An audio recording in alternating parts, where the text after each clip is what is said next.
Selling candles can be a fun and profitable side hustle or full-time business if you plan it out right. In this video, we will cover everything you need to know if you're thinking about starting a candle business in 2021. Subscribe and hit the bell if you are a budding candle maker looking to start and grow your own business. You can also follow me on Instagram at Luna London Candles. Hey everyone, welcome back. My name is Ashani and I'm the creator of Luna London, a home fragrance company, which you can find in the first link in the description box below if you'd like to check out my website.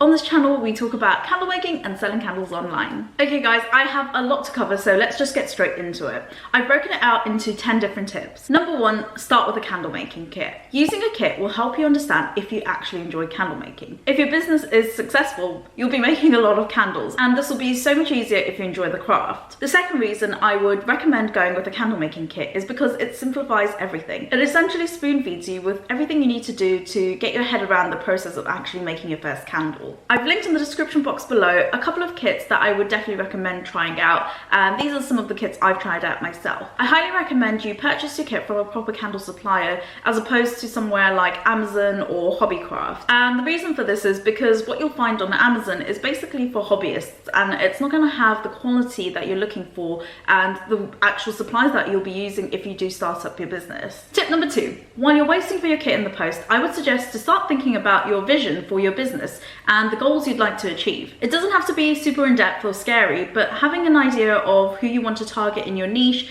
is a really good step in the right direction of how you can differentiate yourself from other businesses. So once you've identified your niche and target market, I would also take this time to start thinking about your branding.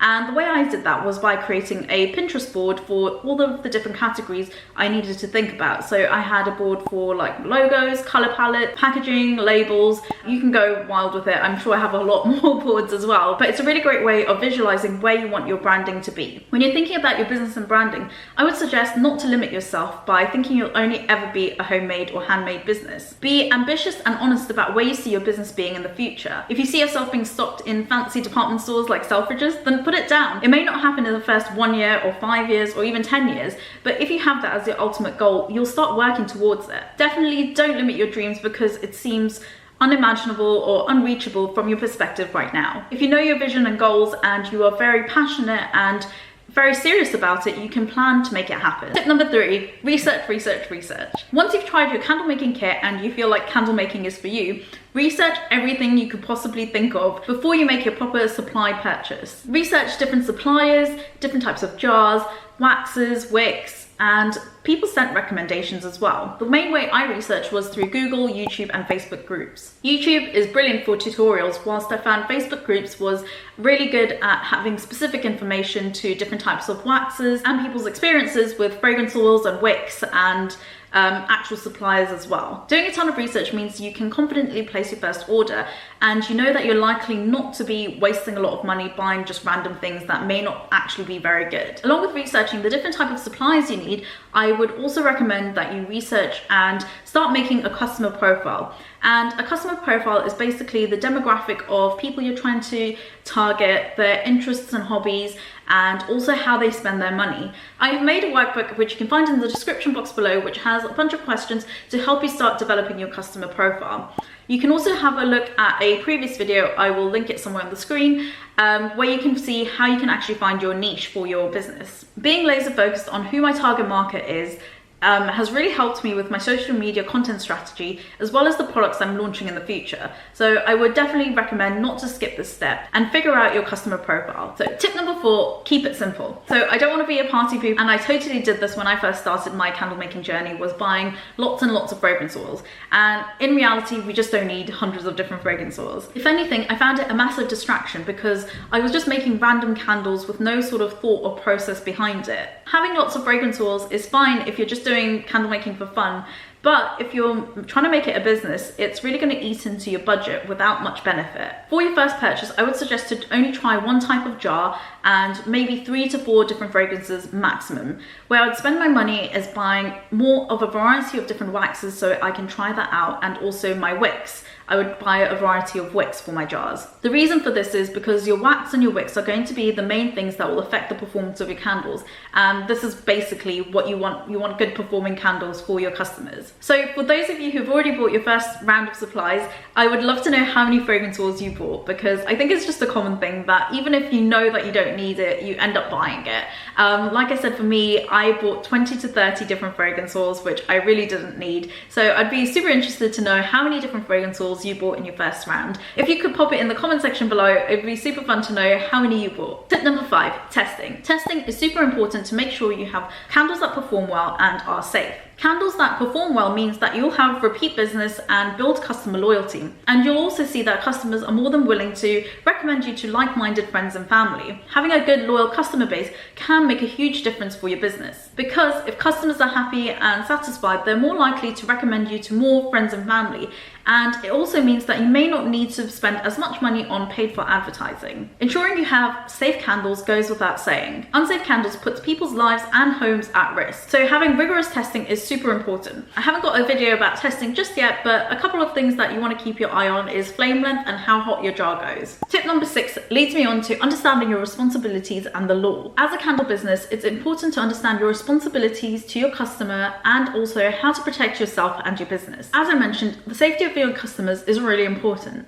And if something does go wrong, you want to make sure you have insurance. I would suggest to make sure that you have a full coverage insurance and you really understand the terms and conditions of how you can be compliant to be paid out if something does go wrong. The last thing you want is a claim to be declined because you didn't comply to the terms of your insurance. A basic example of this is CLP labeling. If your CLP labels are incorrect, the insurance company will not be liable in having to pay out if something does go wrong. So be sure to be compliant with your local laws and regulations, as well as your insurance guidelines. Some other things that you should consider is if you're going to ship your candles outside of your country. So understanding duty and who's going to pay for it, whether it's you or your customer. Having all of this outlined and very easy to understand is important for your customers, so they're not getting a nasty shock when purchasing your candle. Also, under knowing your responsibilities, think about how you'd want your company to be set up. Would you be going down the sole proprietor route, or do you plan to have it incorporated? I personally went for incorporation right at the beginning, just because I wanted to separate my personal assets from business assets. So it just really depends on what you want to do or where you see your company going in the future, but I would definitely recommend researching the different options you would want to go through and then choosing what's right for you. Setting up a incorporated company in the UK is actually very inexpensive and quite easy to do. I haven't done my first tax yet, so I don't know how much of a faff that's going to be, and I can report back when it's time, but so far I found it like a very easy process to do. So number 7, decide where to sell your candles. There are a ton of platforms you can choose to sell your candles, and that includes Shopify, Etsy, Squarespace, Wix, or even have your own WordPress site. When I was deciding which platform I wanted to use, I created a pros and cons list for each platform. For example, the exercise I did was created a case study assuming that each customer that I had would spend £20 on my website as a minimum. So I took this £20 and broke it down for each platform to understand what fees I'd have to pay on each platform. This was a really eye-opening exercise and made it really easy to decide where I wanted to set up my shop. While this is a good method, it's not only down to fees, you also have to look at the benefits you can get from each platform.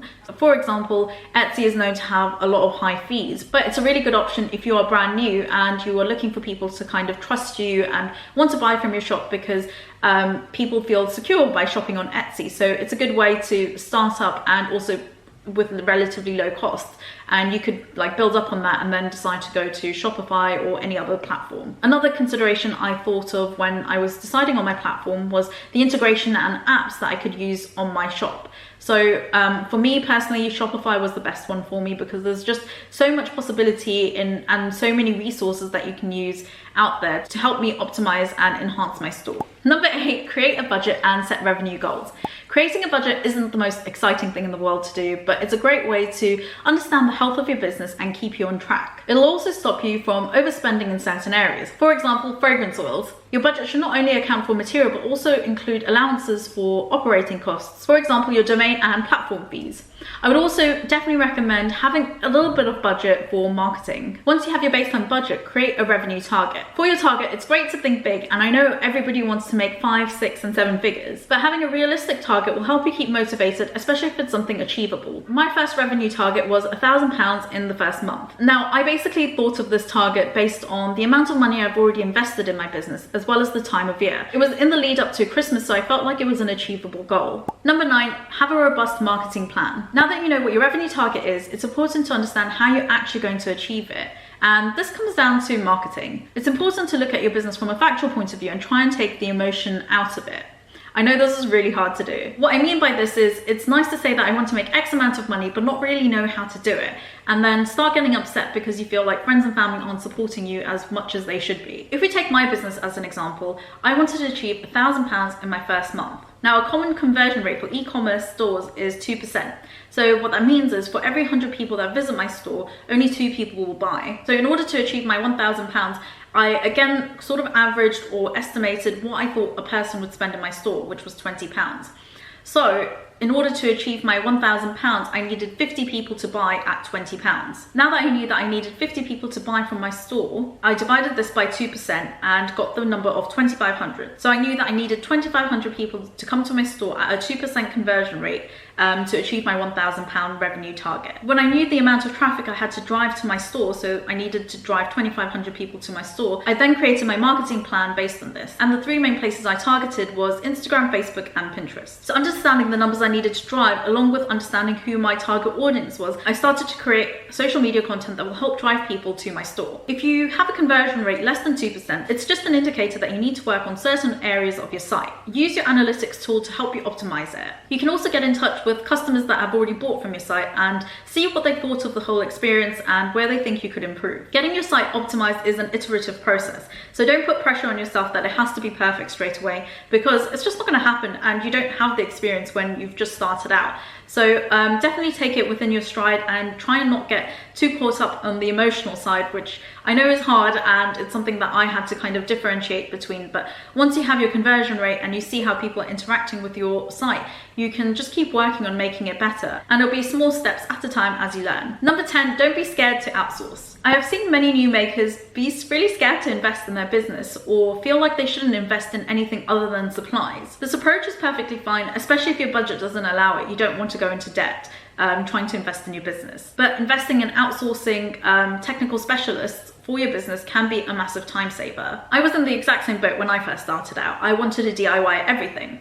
What I realized though was it's going to take me a lot longer to get my business into the position I want it to be in if I DIY everything myself. This is because I would have had to learn how to be a graphic designer, learn how to test and make candles, which obviously goes without saying, be a label printer, Facebook ad specialist, and a web developer all in one, and even a professional photographer. Now, I'm not saying you should outsource every part of your business, but really kind of be strategic with it if you do want to do it and your budget allows it. And the reason for this is because it could actually save you time and money in the long run. An example of what I outsourced was getting professional photos done. So I absolutely love my labels and I felt like my photos were just doing them a disservice, and that's why I opted to have them professionally photographed. I'm really keen on wanting to grow my business to a point where random people feel comfortable buying from my business. I found that having professional photos have really elevated my social media posts as well as my website. We are kind of in an age of aesthetics, and I feel like the professional photos really paid off. I also want to start running Facebook ads at some point, and what I've been learning about Facebook ads is you need to have really eye-catching photos or